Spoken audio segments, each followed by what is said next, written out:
España cuenta con uno de los mejores servicios sanitarios del mundo, pero sin embargo la fuga de profesionales es un goteo continuo e incluso alarmante. Durante décadas la sanidad pública española ha sido reconocida internacionalmente por su carácter universal, su calidad y la profesionalidad de unos sanitarios que fueron sin duda los grandes héroes durante una de las peores etapas de la historia reciente. En el olvido ha quedado la labor implacable que hicieron durante la pandemia y en vano los aplausos de las 8 de la tarde. Un nulo reconocimiento no por los españoles de a pie, sino por el Ministerio de Sanidad, con Mónica García a la cabeza. Médico de profesión, pero a la que parece que la cartera de Sanidad le ha hecho olvidarse de los derechos de sus colegas. García se enfrenta a la tercera huelga de sanitarios en lo que va de año, y todo por un borrador del Estatuto Marco que, lejos de mejorar las condiciones de los profesionales, llega incluso a borrar algunos de los derechos conseguidos durante todas estas últimas décadas. Un Estatuto Marco que pretende regular las relaciones laborales de todos los profesionales del Sistema Nacional de Salud de manera conjunta, por igual, sin hacer distinciones entre médicos, enfermeros, celadores, toda una patada hacia fuera de las responsabilidades que cada profesional ejerce. Una ministra incapaz de buscar acuerdos y que parece sentirse cómoda paralizando la sanidad durante los próximos 4 días. Pero no serán los únicos parones, ya que para el 27 de enero, si la situación no mejora, y mucho tiene que cambiar para que así sea, la sanidad española se volverá a plantar en todo el país. Los parones de esta semana llegan en un momento muy delicado, en plena epidemia de gripe y en un momento complicado. En apenas un año, cerca del 15% de los médicos españoles prefieren irse al extranjero a ejercer, ya que aquí los salarios son bajos y las condiciones laborales cada vez son peores. Unos sanitarios imprescindibles, todo un orgullo para el país, a los que sin embargo las medidas de la ministra García no hacen más que empujarlos lejos de nuestros consultorios y hospitales.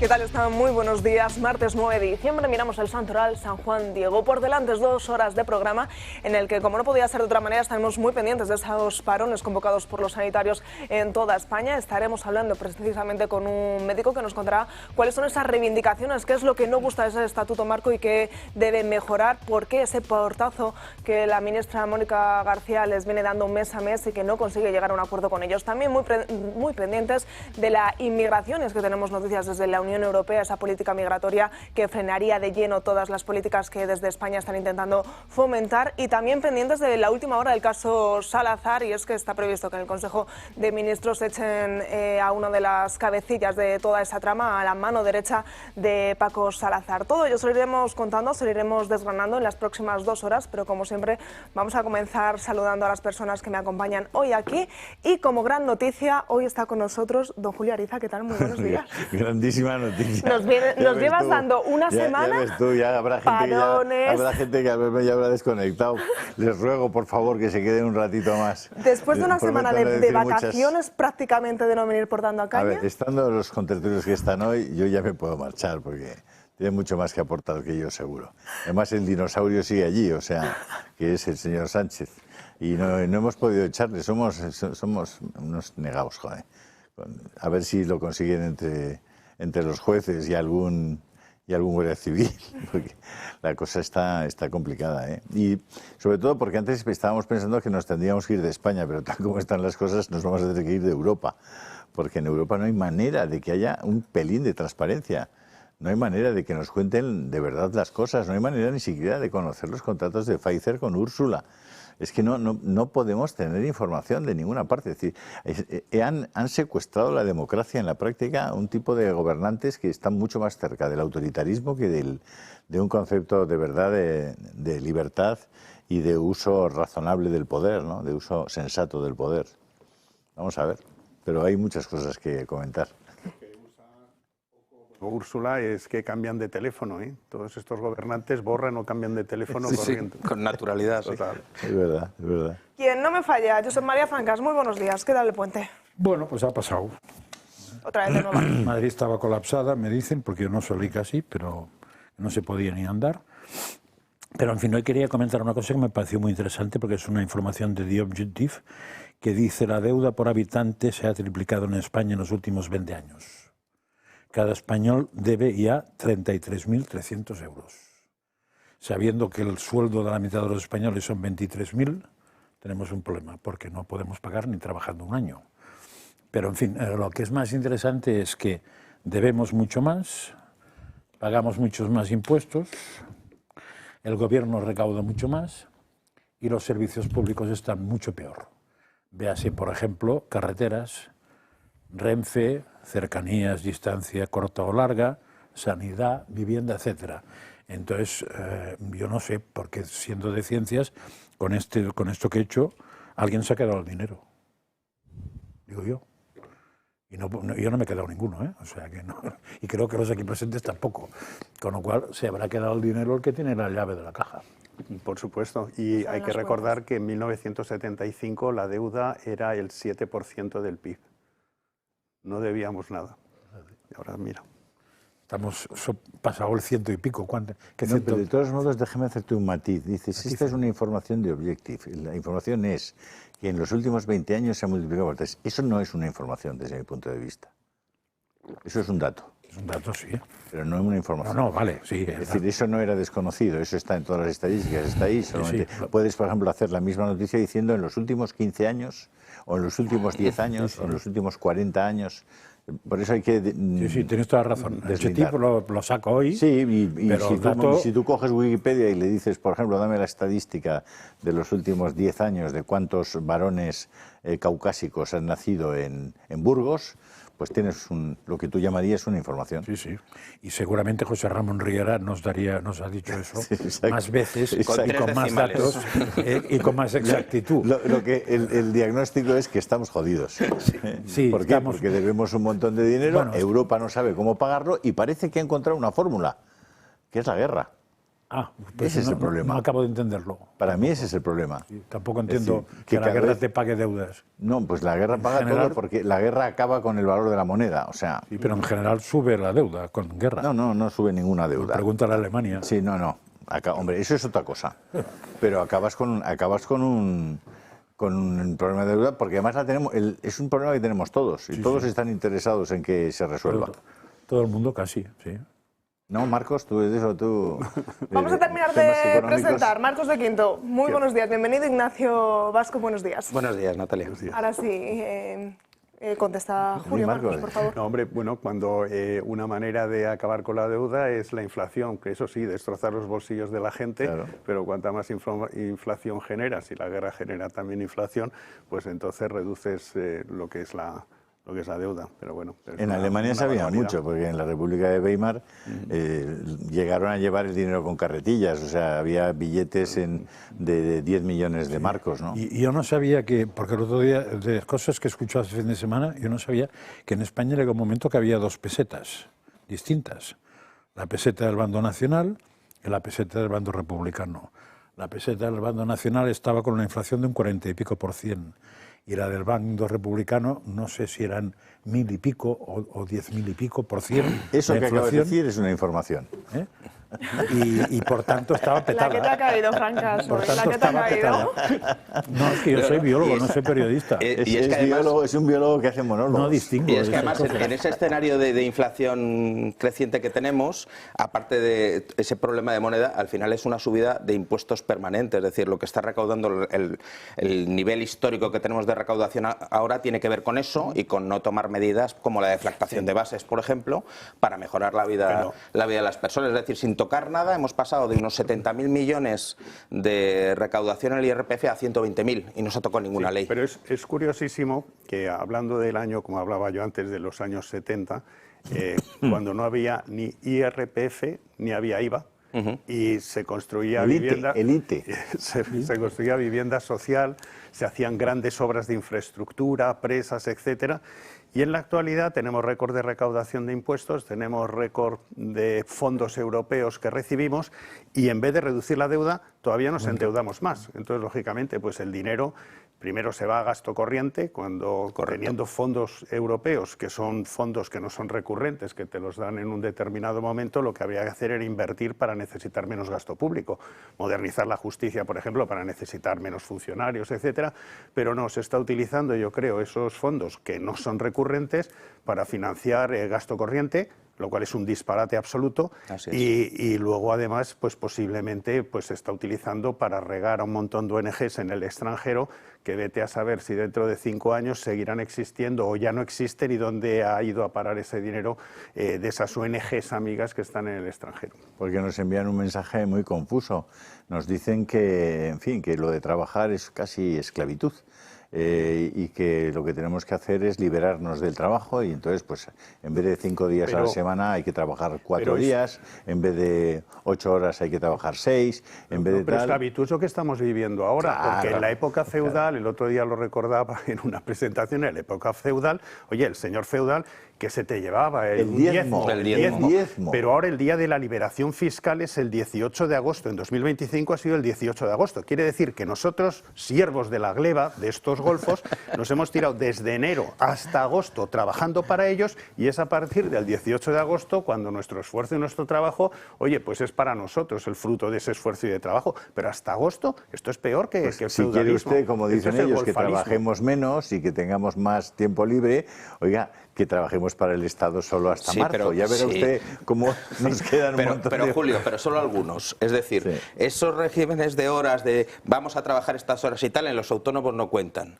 en los empresarios no cuentan. Es decir, es que una determinada capa social, un determinado grupo de personas trabaje menos, esté mejor, y los demás que apechuguemos con el resto para poder mantener un estado elefantiásico en el que el gasto político es la principal variable que más. Pero en la empresa privada, es decir, con el dinero privado de las empresas privadas regalan a los trabajadores el que trabajen menos. Es decir, la productividad, ¿qué pasa con la productividad? Estaba en estos momentos, si os acordáis, Yolanda Díaz decía que estaba proponiendo que si se te muere un amigo, etcétera, oye, pues te coges 10 días. Entonces, bueno, aquellos que tienen muchos amigos y encima en determinada edad, oye, pues a lo mejor pueden empalmar la muerte de un amigo con otro y tener un año sabático. Y ya lo último que falta dentro de todo este populismo de Yolanda Díaz es que si se te muere el canario o el pececito de la pecera o tal, que te cojas 20 días también de luto porque no te encuentras en disposición de trabajar. Pero todo ese coste va directamente a la línea de flotación de la cuenta de resultados de las empresas privadas. Luego, oye, así uno hace demagogia con el dinero de los demás. Marcos, de que el empresario en realidad es un tío que vive a base de quedarse con el valor añadido del trabajo del peón, del obrero, del empleado y tal. Si le convences de eso, las bajas laborales están más que justificadas. Por eso tenemos casi cada día en España un 15% de la población que decide por la mañana que duele la cabeza o que está un poco deprimido. Y no pasa nada porque están protegidos. Es decir, por ejemplo, bueno, aquí hubo, se supone, un avance cuando hubo la ley del divorcio, pero lo que hay que crear ahora es una ley de divorcio de cómo te divorcias de tu empleado, porque es peor. O sea, es decir, tú cuando tienes un empleado sí que no te puedes divorciar.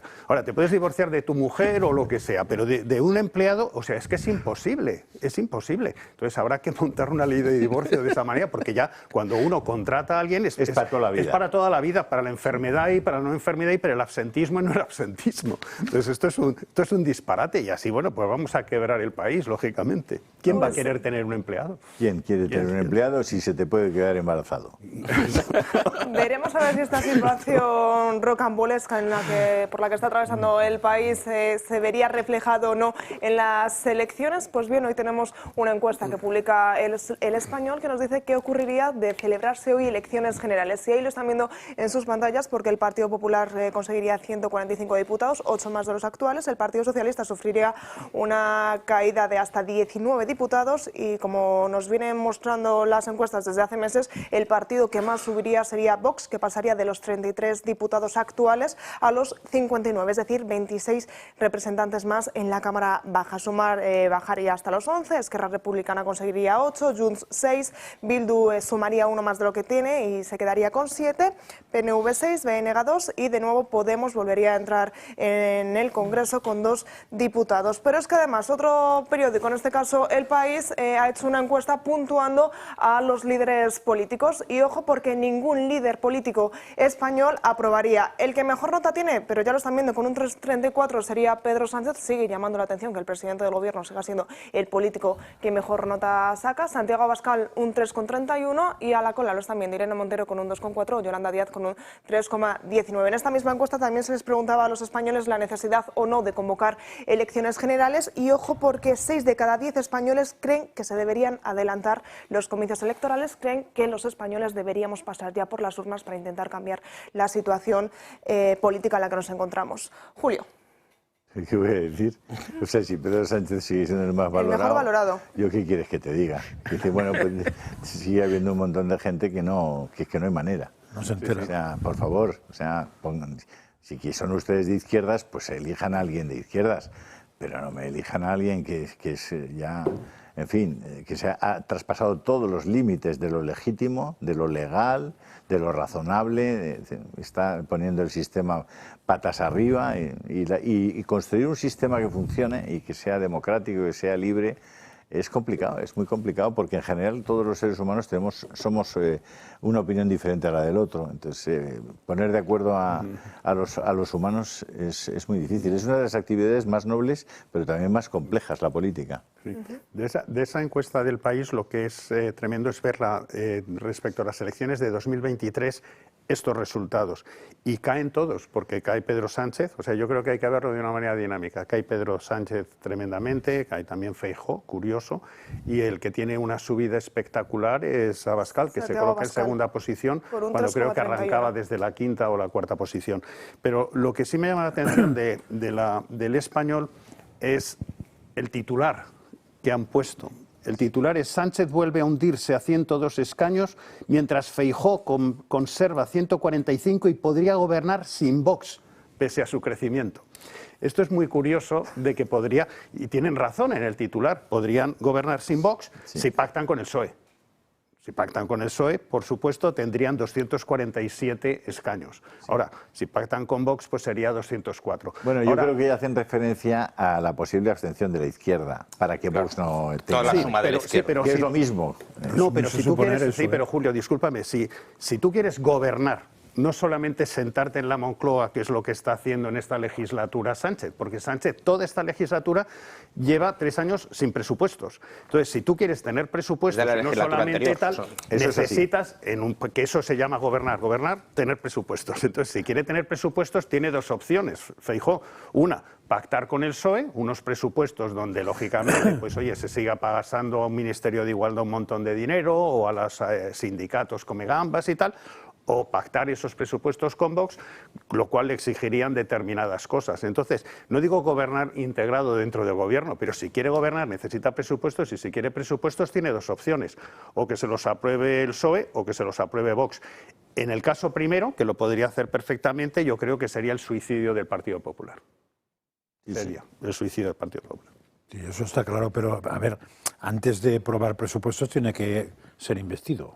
Sí. Y para eso también necesitas pactar con alguien. Sí, pero aquí dice podría gobernar, no podría ser investido. El titular del Español es podría gobernar. Pero solo puede gobernar, yo creo que a lo que se refería Julio, que es la suma de otros partidos de izquierda o de otros solo partidos. puede gobernar si ha sido investido, con lo cual titule como titule, le falta la parte previa. Sí. Entonces ahí puede pactar con el que quieras. Sí. Pero me parece que a mí que lo que están pretendiendo todo ese entorno es que Feijóo gane con suficiente claridad, entre comillas, para no tener que necesitar de nadie, porque nadie se atreva a ponerle la proa para que sea investido. Y una vez investido, hágalo de la famosa, no sé cómo se llama, variable, lo que hizo en su momento, no sé exactamente quién lo hizo, si fue Zapatero o quién fue, geometría variable, vas pactando con uno y con otro, que eso es como funciona la política en el 90% de sitios. Pero claro, no en un sitio donde hay bloques inamovibles. Y en España se ha creado el sistema bloques inamovibles, que es que contigo nada y conmigo todo. Entonces, a mí lo que más me extraña de las encuestas, tengo que conocer, y supongo que a vosotros no, es el tema de Podemos y Sumar. Porque todas las encuestas coinciden, previamente coincidían en que Yolanda Díaz se ha tragado Sumar y que con su manera de funcionar se la ha cargado, y que en cambio Podemos, Pablo Iglesias, lleva una temporada haciendo unas cosas muy pijas y muy pensadas y muy estructuradas para poder hundir al PSOE y sacar la cabeza. Y en todas las encuestas sale que Sumar, hombre, pierde mucho, pero se mantiene muy por encima de Podemos. Entonces no acabo de ver la eficacia de Podemos tan eficaz que saca 2 en un sitio, 3 en otro. Hombre, y los porque otros yo 11, creo que Sumar al final es una purrela de partidos. ¿Ya? Que, Sí. bueno, pues si Sí, localmente debe ser real. Compromís saca el suyo en Valencia, pues uno que suma. Localmente el BNG saca uno en Coruña, pues ese que suma. Entonces, al final, eso te lo ponen Ya, en una ¿y por encuesta qué? como Sumar, para que parezca que tiene determinada coherencia, pero al final es que es un voto de Compromís, un voto de Ya, BNG, ¿y un por voto... qué- pero un voto, ¿por qué un voto? por qué suponen que si Yolanda Díaz es tan desastre como parece que es y que igual se la acaba comiendo el PSOE, como parece que puede ocurrir, por qué suponen que los otros van a seguirán yendo con Sumar y no volverán a Podemos, por poner un ejemplo bien tonto? Pues yo es que al final, yo creo que esta encuesta, y en el lío lo que Es que decía son Marcos, todas, que estoy de acuerdo, y también con lo que decía Julio, al final es que la suma de todos ellos está en 143 o 144 y el PP saca 145, entonces todos en contra, y Vox no tendría más remedio que plegarse a la voluntad de lo que considera el PP para que no hubiera un cambio de elecciones. Lo que pasa es que sí que hay un cambio importante a nivel de bloques. Es decir, si saliera eso tiene remedio, porque Sí. tampoco pueden gobernar los otros. Claro. O sea, en el momento que el PP saca más diputados que el PSOE, perdón, que todos los demás, lo de que Vox no le queda más remedio es un decir, porque con no hacer nada... entrecomillado, creo que se me ha Con no visto. hacer nada Entrecomillado. voy a ganar. la investidura en la por eso- segunda votación. En segunda Por eso que votación. ahora En segunda tiene. votación. En segunda El votación. asunto- Pero lo que dice Marcos es básico. Es El decir, ¿para asunto qué? complicado es ¿Para al qué? revés. ¿Para qué ganas la investidura O sea, si luego no vas a tener que pactar sí o sí? Ya, El Y tema- creo que hay otro principio básico que se nos olvida por la situación política que tenemos en España. Es que hay que escuchar a lo que dicen los ciudadanos. Entonces, los ciudadanos, si sale ese hemiciclo, lo que están pidiendo es que PP y Vox pacten para tener un... Eso es lo que está pidiendo la ciudadanía desde mi punto de vista, desde mi modesta opinión. Entonces, lo que hay que hacer es acercarse lo máximo posible a lo que pide la gente. No lo que haya un tío que haga lo que le dé la gana en la Moncloa, que es lo que nos está pasando. De todas maneras, esto lo vamos a ver, o sea, vamos a tener un ensayo general de estas supuestas elecciones, lo vamos a tener en estos momentos en Extremadura. Sí. Entonces vamos a tener un PP que supuestamente va a ganar al PSOE, probablemente no llegue para tener la mayoría absoluta y entonces, pues posiblemente, lógicamente, sea investido, pero a la hora de preparar presupuestos, que eso es lo que ha hecho que se anticipen estas elecciones, tendrá dos opciones, o pactar con el PSOE o pactar con Vox. Y eso es lo importante, no la investidura que vaya a tener María Guardiola, que aparentemente parece que será investida, ya sea en primera o en segunda vuelta, con la abstención de Vox, sino el tema de gobernar y el tema de los presupuestos. Ahora, las primarias y el anticipo de elecciones las carga el diablo. O sea, siempre que alguien ha anticipado unas elecciones por capricho, de alguna manera, porque realmente lo que se ha negado es a hacer una negociación con Vox, pues entonces esas cosas siempre al final acaban mal, siempre al final dan sorpresas. Y muy posiblemente, como en el juego de la oca, se encuentre María Guardiola, que ha vuelto a la casilla de inicio, donde eso sí, está por encima del Partido Socialista en escaños, pero necesita de nuevo pues sentarse para negociar. ¿Va a negociar o no va a negociar? Pero en esta ocasión yo creo que Vox posiblemente esté con un poquito más de cara de perro para negociar de lo que estaba antes, de una manera lógica, porque si no... Y además Yo creo que damos por supuesto en que un sí plano se... un poquito anterior, si queréis, pero hay una reflexión que poca gente se hace, pero creo que vale la pena. Es decir, recordad cuando en las campañas electorales había posiciones obviamente muy marcadas de unos partidos contra las posiciones de otros, de programas, etcétera, pero en el momento en que alguien ganaba, en el primer discurso decía: yo quiero gobernar para todos. Es que es lo que tiene que hacer. Recordad Sí. eso. Es que eso es Porque democracia, ese, desde mi punto de vista, es el gran cambio de paradigma. El muro. Han cambiado eso por el muro. Sí. Entonces, Zapatero es quien interpreta la política de forma, digamos, Rentista, contra los sí. otros. Es decir, Zapatero no plantea nunca: ahora que he ganado, con mi programa, pero con respeto a todos, voy a intentar gobernar para todos. No. El socialismo introduce una variable que hace que la política acabe extraordinariamente polarizada y con un enfrentamiento que veremos hasta dónde llega, porque cuando comienza el enfrentamiento, y ya no, prácticamente no es que no lo puedas detener, es que los que están arriba no solamente no quieren detenerlo, sino que piensan en todas aquellas cosas que enfrentan y dividen todavía más a la sociedad. Es decir, recuperar de alguna manera esa idea de decir, oye, nosotros como políticos tenemos la obligación, la responsabilidad de gobernar para todos. Evidentemente, esa forma de gobierno tendrá algunos matices, tendrán cosas que, porque no puedes gobernar para todos y gustar a todos, como gusta un billete de 100 euros. No, habrá gente a la que le gusten más unas cosas. Pero es verdad que hay medidas que son a favor de y otras que son en contra de. Y hoy prevalecen las medidas en contra del otro. Entonces, ahí está un poco el gran, digamos, la reflexión que muchas personas no tienen en la cabeza, pero que en la práctica te ilumina lo que está ocurriendo hoy. Y es que gobernar es gobernar por el bien común. El bien común no significa el de todos y cada uno, significa la suma de los bienes que contribuyen al bienestar general. Y eso no se está haciendo. Ya, se toman eso... medidas que acaban con el enfrentamiento visceral e inaguantable de los otros. Pero eso es una necesidad moral de la democracia. Sin eso la democracia no es democracia. Sí. Pero solo tengo una duda en lo que has dicho. Creo que no es que Zapatero instaurara eso. Creo que no. Creo que la izquierda normalmente ha funcionado así.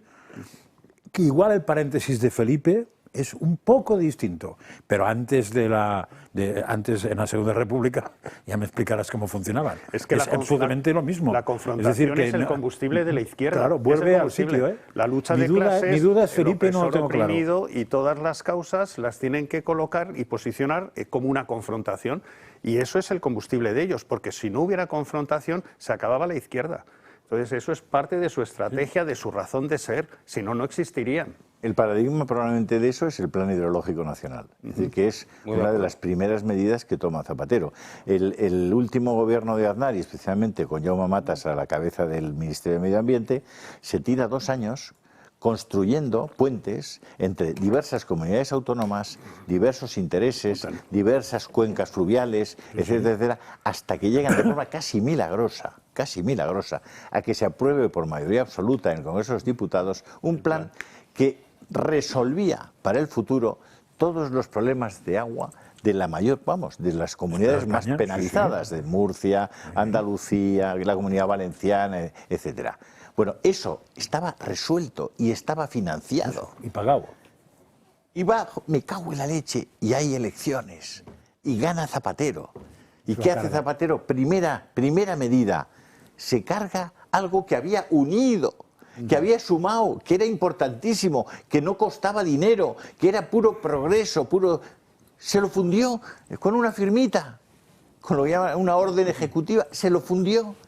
Y nadie, la DANA es una consecuencia, no sé cuántos años después, de esa firmita de Zapatero. Y la sequía, cuando la hay, entonces, y las inundaciones, cuando las hay. A ver, que la política, sus actos de gobierno, tiene consecuencias a corto, a medio y a largo plazo. Y hoy están preguntando si Mazón salió del parking a las 5:15 o a las 5:20. Oiga, no me toque las bolas. ¿Qué más me da que ahora salió Mazón? Mazón ya no está. Ahora lo quieren sacar de diputado. Luego lo querrán linchar. Es decir, la ley del lynch, sí, lo colgarán como tienen la funeraria en Alicante, esta que se llama La Siempre Viva, que siempre me ha impresionado. La funeraria se llama La Siempre Viva, en Alicante. Sí. Por cierto, mañana el gato al agua desde Alicante. Ajá. Pero no debe ser La Siempre Viva. Espero que no.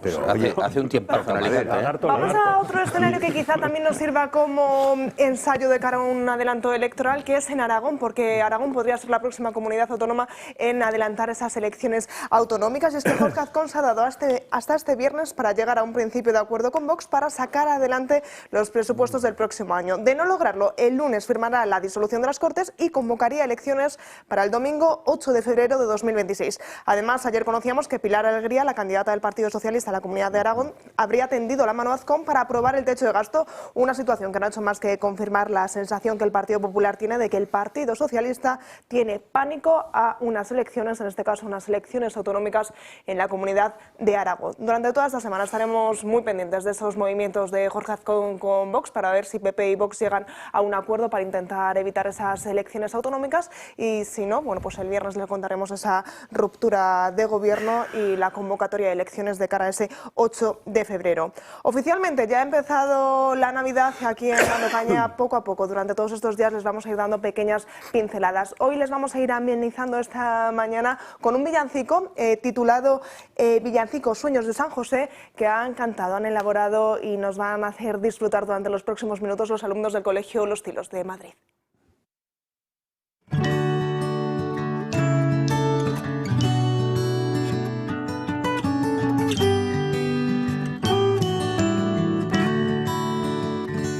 En la noche estrellada susurra el viento, cantando villancicos contento. San José cierra los ojos, ve su sendero. Un niño en brazos, un amor sincero. Será este mi camino y vocación, seré el guardián de su corazón.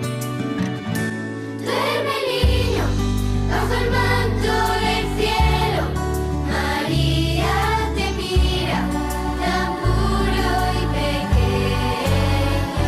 San José, soñando despierto, con tu luz guiando sus sueños.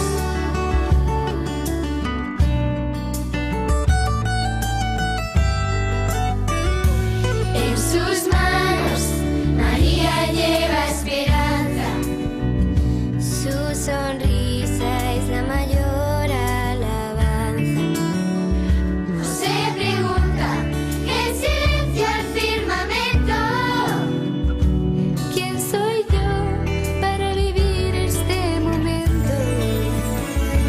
Duerme niño, bajo el manto del cielo, María te mira, tan puro y tan bello. San José, soñando despierto, con tu luz guiando sus sueños.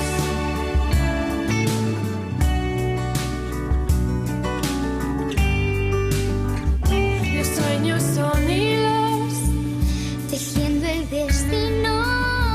Cada paso que doy, camino contigo. Y ojalá el mundo entienda la mayor alegría. Tu luz será siempre mi guía. Duerme niño, bajo el manto del cielo, María te mira, tan puro y pequeño. San José, soñando despierto, con tu luz guiando sus sueños. Duerme niño, bajo el manto del cielo, María te mira, tan puro y pequeño. San José, soñando despierto, con tu luz guiando sus sueños. Con tu luz guiando sus sueños. ¡Feliz Navidad! 1:25 de la tarde, seguimos aquí en directo y hablábamos de Navidad antes de irnos a publicidad. Pues de cara a las próximas fechas, un detalle muy bonito es el que a continuación nos va a presentar el invitado que está hoy aquí con nosotros. Se llama Ramsik y es guía en Belén. ¿Qué tal? Muy buenos días. Muy buenos días. Vamos a conocerlo un poquito más a lo largo de la entrevista de hoy, pero sobre todo queremos empezar por ese material, esas figuras que realizan desde su comunidad y cuál es el significado, cuál es la labor por la que se realizan este tipo de figuras. Vamos a verlas a continuación en pantalla y nos va explicando un poquito, pero ¿dónde está el origen de estas figuras? El origen de estas figuras, por supuesto, viene de Belén, de la Tierra Santa. Nos han enseñado los padres franciscanos desde hace 300, 400 años, porque los peregrinos europeos llegaron a la Tierra Santa y a la vuelta sin ningún recuerdo con ellos. Así que era más lógico que tengan a ellos de vuelta y nosotros por la acogida nuestra, tal como el pueblo español, siempre recibimos a los peregrinos en nuestras casas, dejando a ellos que aprovechen de una vivienda, de casa, de todo lo que necesiten durante su peregrinación, pero al mismo tiempo sin dejarnos nada. Entonces era una idea perfecta de hacer unos productos que sean, algo material, aparte del recuerdo espiritual que ellos pueden llevar de los lugares, también que llevan una pieza de la Tierra Santa, por ejemplo, el nacimiento de Belén, hecho de los talleres artesanos nuestros, y para que sea artista debe ser católico, porque por la obra que nosotros hacemos transmitimos la fe nuestra. Mira el corazón, mira el rosario. Cada familia es especial en hacer algo preciso. Mira el tronco este, por ejemplo, muy importante, porque es parecido a la gruta donde nació Jesucristo, porque Jesucristo nació en una cueva, y esto es natural tal como la cueva. Es la realidad. Mira la campana, lo hemos hecho para España precisamente porque siempre ustedes en Navidad cantan las campanas de Navidad. Y mira otro tipo de nacimiento, también con la campana. Cosas sencillas, pero muy importantes para ayudarnos a sobrevivir y seguir en el lugar donde nació nuestra fe. Y con un significado mira la cruz de Jerusalén, tienes también la cruz con la estrella de Belén que tiene 14, que nació para morir. Mira las medallas, perdón. Decíamos, un significado cristiano católico muy importante en cada una de estas piezas. Por supuesto. Y los cristianos católicos de la Tierra Santa, precisamente de la ciudad de Belén, son la piedra viva. Y ellos están viviendo una situación complicada, la verdad, a lo largo de la historia, y precisamente durante los últimos 20 años estaban encerrados, y ahora mismo, durante la última guerra, 2 años encerrados totalmente, y sin ingreso, sin peregrinos que vengan a nuestra tierra, y es lo peor, la verdad, porque nuestro único ingreso viene de las peregrinaciones. Y mientras que la gente tiene miedo, yo tengo envidia, la verdad, de la comunidad judía en el mundo, porque cada vez que pasa algo en Israel, de repente se van allá, y físicamente se van, no solamente un apoyo económico, ellos se van para apoyar a su Estado. Pero los católicos en el mundo tengan más miedo, no sé, el judío no tiene miedo, todos tenemos miedo, pero al mismo tiempo el destino es el destino. Pero hay que cuidar esa presencia tan importante en el lugar donde nació nuestra fe. Y es un deber. ¿Por qué es un deber? Porque la Tierra Santa es tuya, ustedes son el pueblo elegido y deben ir a buscarlo y cuidarlo, como usted cuando su casa está un poco mal, la restaura con su dinero, y es lo que hacen ustedes con la colecta del Viernes Santo. Y sí, la colecta del Viernes Santo sí llega a la Tierra Santa, y ya la aprovechamos para mantener nuestros santuarios, yo lo digo no como católico de Belén, nuestros santuarios como familia de Cristo, que todos nosotros, los católicos en todo el mundo.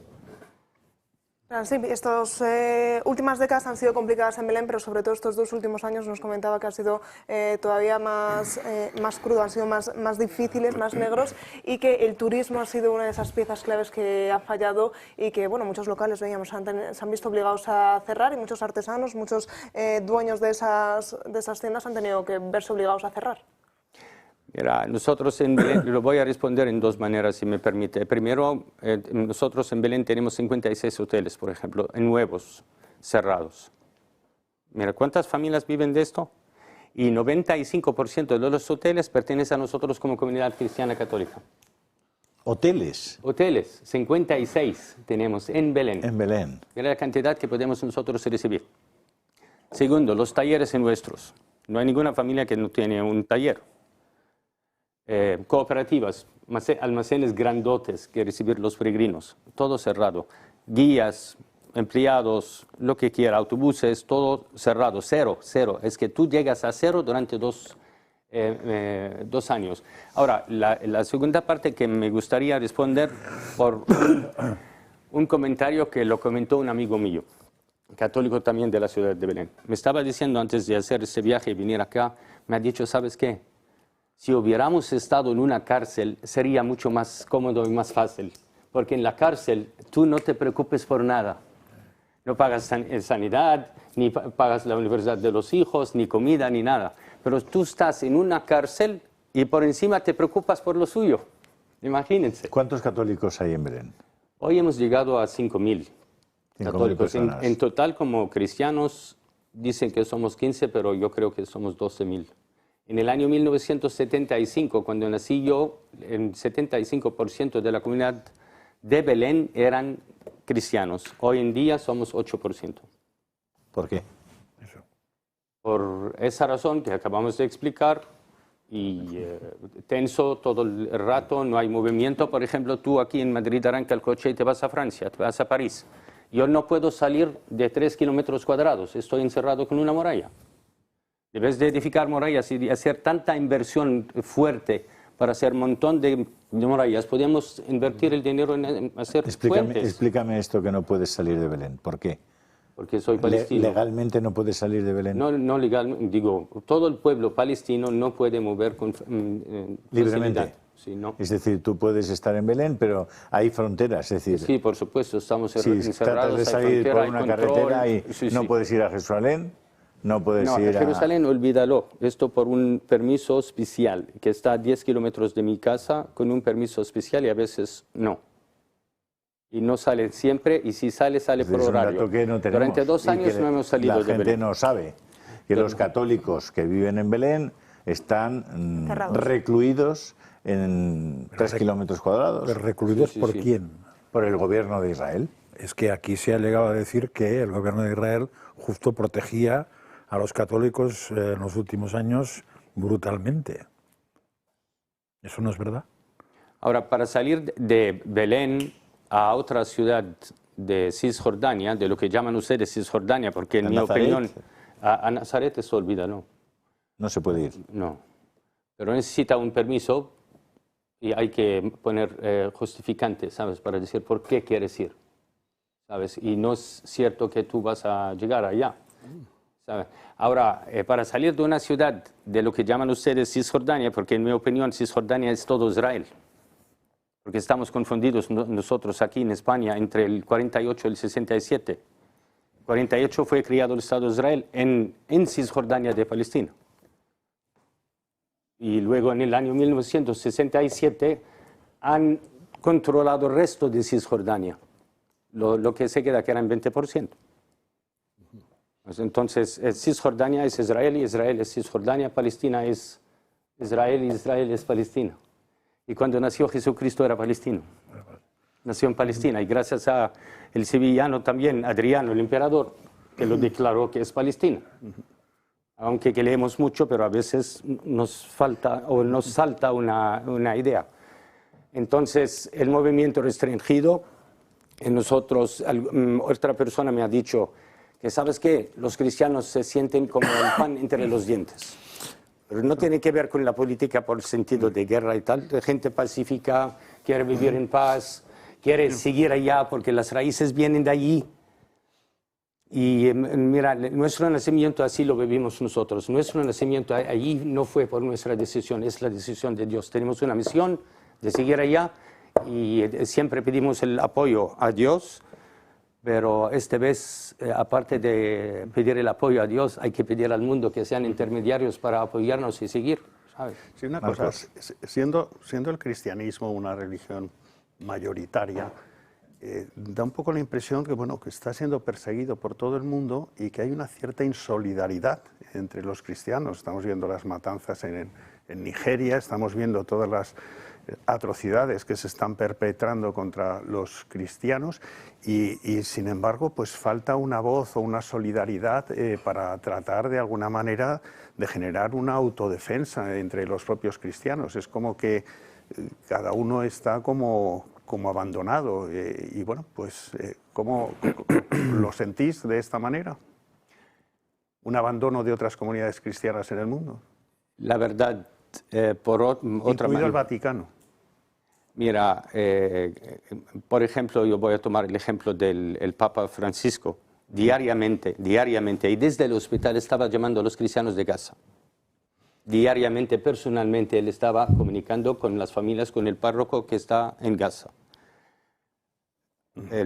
La iglesia hace lo que pueda, nosotros hacemos lo que podemos, pero daremos cuenta, por ejemplo, si me permiten tomar la oportunidad de, o este ejemplo. Por ejemplo, Palestina fue reconocida por muchos países del mundo. ¿Y luego? ¿Qué? Creo que es buena respuesta a lo que me acabas de preguntar, pero queremos y más, y luego, pero nos dejan solos. Si me reconoce, yo soy no sé qué, y luego estoy solo, ¿sabes? Y si mantengamos así, desaparecemos. Nosotros como católicos, antes hemos dicho, es necesario apoyar y ayudar. Hoy les digo, si me permite esa frase solamente, hoy es urgente. Es que el problema de ese reconocimiento de Palestina es que ha sido un reconocimiento sin condicionalidad. Porque si hubiera habido una condicionalidad donde hubiera unos mínimos de respeto entre distintas religiones, incluso de respeto a la mujer, etcétera, pues bueno, se podría entender. El problema es que ha habido países como, no países, ha habido gobernantes, porque yo creo que la mayoría de España no estaba alineada con lo que ha hecho nuestro presidente del gobierno, que ha hecho un reconocimiento sin condicionalidad alguna, pero creo que no era un reconocimiento a Palestina, era un reconocimiento a Hamás, porque tenemos un presidente del gobierno que tiene cierta simpatía sobre grupos terroristas y sobre gente fuera de ley. Hombre, es que yo a la Palestina de Ramsik sí que le ayudo todo lo que pueda. Claro. Porque en la Palestina de Ramsik yo puedo vivir y una mujer puede vivir. Pero lo que pasa es que aquí puede no se vivir en entiende libertad. Aquí no se hace así, aquí no aplicamos ningún tipo de distinción. Es decir, que probablemente no sabemos ni dónde está Palestina. Es decir, que es que hay una ignorancia enciclopédica. Es que aquí Palestina no se asocia precisamente a nada católico. Claro, ni a un católico. Pero como ves, hay palestinos católicos. Pues eso es una novela que saco yo de aquí, claro. Porque yo pensé más bien que los pocos católicos que quedaban allí pertenecerían al reino de Israel, no sé cómo se llama, al Estado de Israel, no a Palestina. ¿Qué proporción porque de aquí la imagen de Palestina y de católicos hay en Belén en este momento? En Belén estamos hablando... una población total. Mira, durante esa pandemia y última guerra no tenemos algo fijo, vamos a decir, pero puedo decir las últimas estadísticas que tuvimos, 204.000 en total viven en Belén, entre ellos 15% eran cristianos. Ahora, hoy es más probable que somos 8% en Belén, en todo lo que se queda de Cisjordania, lo que llaman ustedes Cisjordania. En general, hay 4.700.000, son la población, entre ellos 46.000 cristianos, antes de la guerra. ¿Y qué ambiente, qué sensación tenéis los cristianos que vivís en Belén? No sé si os sentís libres, os sentís oprimidos, sentís miedo por la situación que se está viviendo. ¿Cuál es vuestra sensación aquí en Belén? La incertidumbre, vamos a decir. Sí porque la verdad. Y sí podemos ir a misa, con convivencia con la comunidad que vive con nosotros, porque al final palestino es palestino, sea cristiano o musulmán, ¿sabes? Pero en general el problema es no puedes salir, no puedes tener un ingreso, sí puedes salir al mundo, y no sé si permitirnos salir al mundo significa vaya y no vuelvas, no sé. ¿Viven judíos en Belén? En Belén, en Belén como Belén sí, pero afuera de las murallas. Es lo que yo escuché en las creo en televisión de España, estaban diciendo coloniales. Esos viven alrededor de la muralla, sí. ¿Judíos? Sí, sí. ¿Y musulmanes? Pero no, hay que entender también judíos, ¿sabes? Judíos y hay israelíes, de Israel. Y si me permite aprovechar de decir algo que siempre dicen en el mundo israelitas. Israelitas es algo y los de Israel es otro. Los israelitas somos nosotros, el pueblo palestino, que tenemos más sangre judía que los judíos mismos. Porque ellos vienen de afuera, nosotros somos de ahí, tal como Jesucristo. Nosotros somos los israelitas. No sé si Alguien un día me ha dicho que ustedes son como los del Apache de Estados Unidos, que son los verdaderos. Los aborígenes. Eso sí. Es cierto.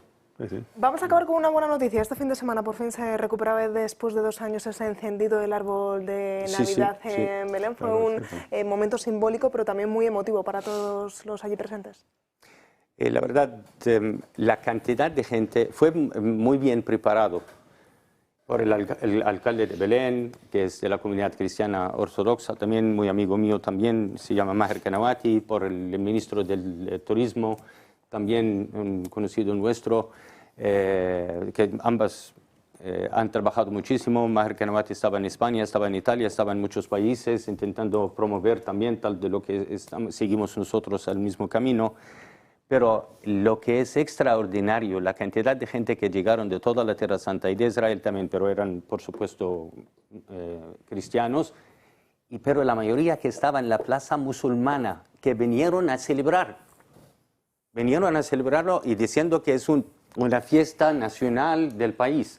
Mira, es algo extraordinario, muy bonito, la verdad, como fue, que todo el mundo quiere venir, mujeres, hombres, niños, hasta hay muchas familias musulmanas en casa tienen el árbol de Navidad.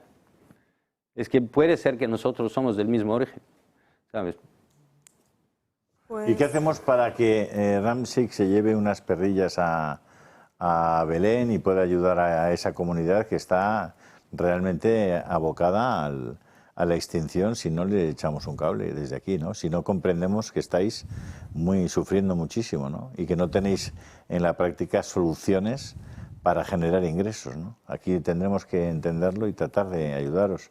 No sé si esta tarde podría, entre hoy y mañana, la gente que esté en Madrid por lo menos puedan venir por aquí y tendremos algunas, si nos traes algunas de esas figuritas piezas que hemos de las estado figuras, viendo, las cosas que habéis hecho, y que la gente pueda venir aquí a adquirirlas. Que se acerque, que las vean y que porque las tú te vas a marchar en 3 días, ¿no? Sí, sí.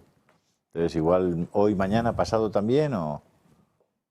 Sí. ¿Hasta cuándo estás aquí? ¿Hasta el jueves? O... El jueves, sí. Vale, pues hoy, mañana, hoy no, claro, hoy es martes ya. Hoy es martes, hoy y mañana. ¿Nos las puedes traer para que esta misma tarde ya la gente se acerque, las puedan ver, puedan comprar y puedan poner ese granito de arena? Sí, sí. Y convertimos pues, la sede del Toro Televisión en ese punto de encuentro, en ese punto de venta para todas estas En Modesto figuras. La Fuente 42. Aquí te pillo, aquí te mato. Eso. ¿Puedo añadir una cosa No más? lo sé, a ver. Sí. Que aquí censuramos mucho, ¿sabes? Miren, lo que has dicho, cable, me gusta la palabra. Yo era por una manera más suave, pero creo que necesitamos la más fuerte, que es una cable que conecta el mundo con Belén, con la comunidad de Belén. Y yo pensaba siempre decir un enlace para conectar la familia de toda. Al no tener peregrinos en la Tierra Santa, hemos pensado ya, hay que ir al mundo, no tenemos otra. Claro. Traemos lo que nosotros producimos, no voy a decir fabricamos, porque no tenemos fábricas tan grandes. Vamos a ir a Belén en el primer trimestre del 2026. Esto es. Pero al llegar acá, y después de tener un efectivo, quiero mandarlo allá. Y el director del banco me ha dicho, no llega dinero a Palestina, no llega dinero a Belén. Sale de España, el banco intermediario lo rechaza. Pero si los peregrinos no están allá, la gente no tiene trabajo, y tampoco no podemos mandar dinero allá, ¿de qué va a vivir la gente? ¿Y cuál es la razón? ¿A dónde quieren llevarnos? A la extinción. Entonces, la única manera, por eso digo, urgente que se vayan peregrinos a la Tierra Santa, es la única manera de apoyarnos para sobrevivir y para seguir y para existir allá. Queremos existir, es vida y muerte, queremos seguir allá. Nosotros os vamos a ayudar y nuestros espectadores seguro que se lo van a tomar en serio porque es una causa que vale mucho la pena. Y desde esta misma tarde, en Modesto tenéis que cuidarnos, el portal de Belén lo tenéis que cuidar para nosotros, claro. Exactamente. Sí, una cosa. Yo, independientemente de que el dinero no lo podéis llevar en estos momentos a Palestina, pero si, por ejemplo, tuvierais un contacto con Jeff Bezos, pudierais colocar dentro de Amazon bastantes de las cosas que producís. Aunque el dinero esté fuera, lo podéis utilizar en campañas precisamente para promover que el dinero pueda llegar dentro y para promover lo que estás diciendo exactamente, que vayan a ir peregrinos a Belén. Esa campaña para animar a que la gente vaya de peregrinos lo podéis utilizar con el dinero que a través de Amazon podréis sacar y tener fuera. Darle una vuelta. Sí, lo daré. Gracias. Sí, Francis, muchísimas gracias por estar aquí con nosotros. Esperamos esas figuras para esta misma tarde comenzar su venta e intentar poner ese granito de arena y ayudar a Belén. Gracias. Gracias a ustedes. Gracias, Francis. Y nosotros de Belén cambiamos radicalmente de tema porque vamos a hablar de inmigración y lo vamos a hacer de la mano de Rubén Pulido, compañero periodista. ¿Qué tal? Muy buenas tardes. Muy buenas tardes. Vamos a comenzar haciendo un pequeño repaso de este pasado mes de noviembre porque en uno de tus artículos se denominaba como uno de los meses más negros, el mes marcado por la criminalidad, eso sí, importada. Rubén, no sé si me estás escuchando. Sí. Decía que uno de los últimos artículos hacía mención a este pasado mes, un pequeño resumen, y el titular ya era bastante llamativo porque era noviembre es el mes marcado por la criminalidad, pero eso sí, una criminalidad importada de los extranjeros, de los inmigrantes. Así es, bueno, lo que llamábamos antes casos aislados o lo que se denominaba antes casos aislados, pues ahora es una tónica habitual y eso es lo que recoge esa crónica del mes de noviembre. Estamos hablando de más de 40 casos que he podido confirmar con las fuerzas y cuerpos de seguridad del Estado y con las diferentes fuerzas de seguridad autonómicas, donde existe una correlación entre la inmigración masiva, ilegal y descontrolada y hechos delictivos de diferente naturaleza, incluso aquello que ocurrió en Vallecas, ¿no? Que es un chico de origen magrebí, que sí es cierto que ha nacido en España, pero que al final, carente de identidad, busca unos códigos culturales fuera y al final cae en redes de fundamentalismo islamista que le lleva a cometer episodios de estas características. Pues eso es lo que he hecho, ¿no? En ese artículo recojo pues más de 40 casos, más de uno al día, pues relacionados con esta debacle fronteriza. Ya no podemos decir que es algo aislado. Además, otro de los datos que desde el Gobierno se quieren ocultar, que no quieren hacerlos públicos, es que los inmigrantes varones cometen el 40% de los asesinatos contra las mujeres. Se empeña el Gobierno en intentar ocultarlo, en no dar transparencia a estos datos, pero sin embargo tú vuelves a hacerlos públicos. Sí, es curioso, ¿no? Porque el Instituto de la Mujer tiene ahí escondido en una web de igualdad un Excel que casi nadie consulta y en ese Excel precisamente he logrado encontrar ese dato, pero insisto, tienes que buscar a través de toda la web, tienes que desgranar la entera para encontrar ese dato. Se han preocupado mucho de que no esté de fácil acceso y al final lo que ese dato nos revela es que la mitad de esos casos de asesinatos por violencia de género, casi la mitad, un 40%, pues han sido cometidos por hombres de origen extranjero, ya no solo que estén nacionalizados o no, sino que ahí se criba el origen y es lo que nos pone encima de la mesa. Entonces, cuando en muchas ocasiones vemos cualquier tipo de informativo en el mainstream mediático que nos habla de que un español ha matado a su pareja, pues resulta que ese español no es tan español y en ese Excel tan oculto en la web del Instituto de las Mujeres pues podemos encontrar este tipo de datos, podemos encontrar ese origen del agresor, que es importante porque al final si queremos corregir ciertas tendencias tenemos que saber la verdad y la verdad es precisamente lo que nos tratan de ocultar constantemente. Si seguimos analizando el perfil de estos inmigrantes y seguimos tirando de esa cuerda, vemos que la mayoría de ellos ni huyen de conflictos, ni huyen de guerras, sino que simplemente eligen España para beneficiarse, entre otras cosas, bueno, pues de esas ayudas sociales que el Gobierno promete. Efectivamente, esto es un dato que desde el año 2020 oculta deliberadamente Interior. Y digo deliberadamente porque es que ya no tiene ni tan siquiera tienen acceso policías nacionales que estén al margen de la Comisaría General de Extranjería y Fronteras. Es decir, el policía nacional que está haciendo recepción de pateras no puede saber los datos relativos a nacionalidades de la inmigración ilegal que han llegado durante el año. Y esto se viene repitiendo desde el año 2020. Ni tan siquiera ACNUR tiene datos del Ministerio del Interior en cuanto a nacionalidades. Es decir, ACNUR tiene que tomarlos de Frontex y ahí es donde he ido yo, a ese intercambio de información. ¿Y qué nos dice esa información? Pues a fin de cuentas esa información nos dice que más del 70% de la inmigración ilegal que está llegando a España ni huye de una guerra, ni huye de un conflicto, ni nada que se le parezca. Y que casi un 40% vienen directamente del Magreb, vienen directamente de Argelia o de Marruecos. Y el resto, pues como he dicho, pues te pueden venir de Senegal, te pueden venir de Gambia, de Guinea, y el porcentaje que al final vienen de lugares de conflicto, el porcentaje neto que viene de Mali, que viene de Somalia, pues es irrisorio. Ya digo, más del 70% no entrarían dentro de ese marco de protección internacional y de asilo, y por ende debería de internarse en centros de internamiento para extranjeros para articular su repatriación. En una de tus últimas publicaciones leíamos cierta relación de que el yihadismo cada vez se está asentando más en Barcelona, una ciudad donde se comienza a asentar y empieza a ser un hueso duro de roer.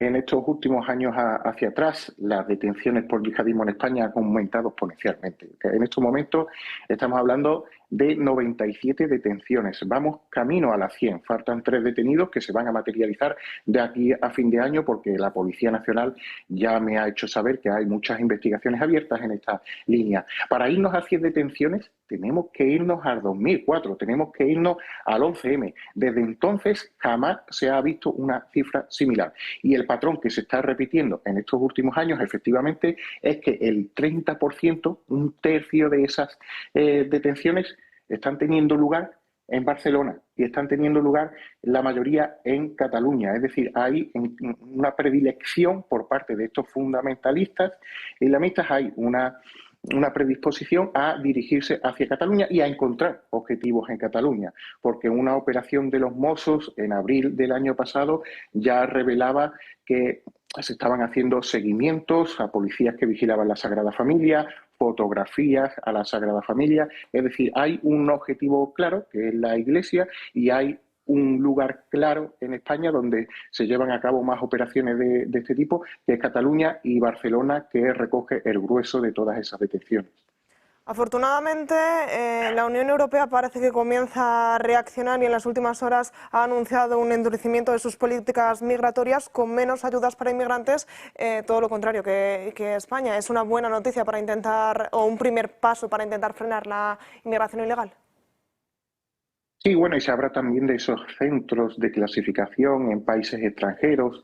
A ver, son guiños, pero ya en el 2018 también se materializó un guiño, también se materializó un pacto de Marrakech para perseguir una migración ordenada, segura, regular, y han pasado muchos años y ni es ordenada, ni es segura, y mucho menos regular. Entonces a mí estos pactos europeos, la verdad que yo los miro con mucho escepticismo, pero bueno, abren un debate necesario. Ahora solo falta que los estados que están siendo puerta de toda esa inmigración ilegal a Europa, Italia, España, Grecia, que esos estados soberanamente puedan articular medidas sin que se enfrenten a sanciones europeas. Y verdaderamente eso sería una medida real, que España, que Italia, que Grecia, cuando quiera articular medidas de forma independiente, pueda hacerlo sin que Europa le diga esto no lo puedes hacer porque atenta contra los derechos humanos, no te pertenece llevar a cabo este tipo de medidas porque tenemos que tutelarla desde la Comisión Europea. Eso verdaderamente sería solucionar el problema. Las medidas comunitarias, cuando